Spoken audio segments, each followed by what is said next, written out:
pendant la mise en œuvre, vous auriez eu la possibilité de corriger justement. D'accord. André, il y a déjà un plan de reconstruction. Déjà, on a tellement tempêté sur ce plan de reconstruction. Aujourd'hui, on vient ajouter d'autres nouvelles mesures, toujours pour la calmie, le retour de la paix et de la sécurité dans ces parties du pays. Mais quand on regarde tout cela, c'est des mesures qui s'entrechoquent. Donc du coup, est-ce qu'il n'est pas temps de changer de stratégie pour les pouvoirs en place et permettre véritablement que les actions concrètes, vous évoquiez tout à l'heure le ghost town qui demeure, des taxes qui demeurent, donc du coup c'est la population qui subit et des gens restent dans des bureaux et organisent des sessions et on ne sait véritablement pas quel impact sur la population.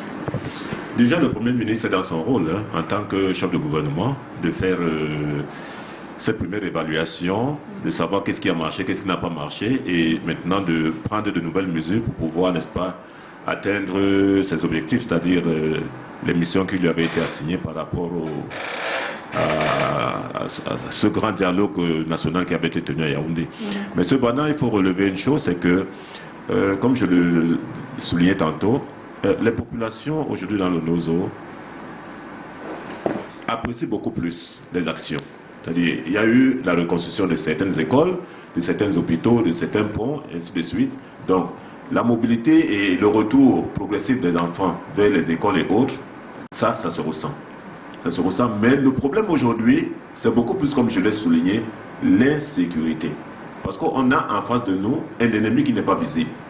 Et comment éradiquer donc cet ennemi qui n'est pas visible? Qui sont des enfants de la contrée. Qui sont malheureusement les enfants de la contrée et qu'on ne parvient pas à maîtriser tant que nous avons des actes sporadiques d'assassinat, d'enlèvement et autres. C'est là le problème aujourd'hui.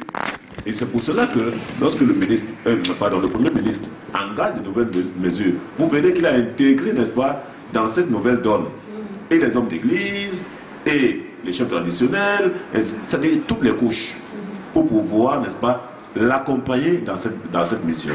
Et je crois qu'il est en train de comprendre progressivement qu'on ne va pas seulement compter sur l'armée, parce que l'armée est dissuasive. Elle n'est pas là-bas dans un rôle, n'est-ce pas, de tirer sur les populations. Non, elle a un rôle dissuasif qui fait en sorte que même si ceux aujourd'hui qui revendiquent, on ne sait même plus ce qu'ils revendiquent parce que les revendications d'hier ne sont plus celles d'aujourd'hui. On ne sait même plus ce que ceux-là revendiquent en enlevant, n'est-ce pas, des autorités, en les assassinant de façon lâche, ainsi de suite. Donc c'est cette couche-là aujourd'hui qu'il faut aller chercher. C'est cette couche-là qu'il faut aller chercher. Parce que tant qu'on n'a pas, n'est-ce pas, anéanti ce groupuscule de personnes, je crois que nous sommes encore loin d'avoir un retour à la confiance. Parce que vous avez les déportés, les déplacés, autant pour moi, les déplacés internes et les déplacés externes. Or, tous ceux-là ont besoin aujourd'hui de regagner leur territoire. Malheureusement, la peur reste dans le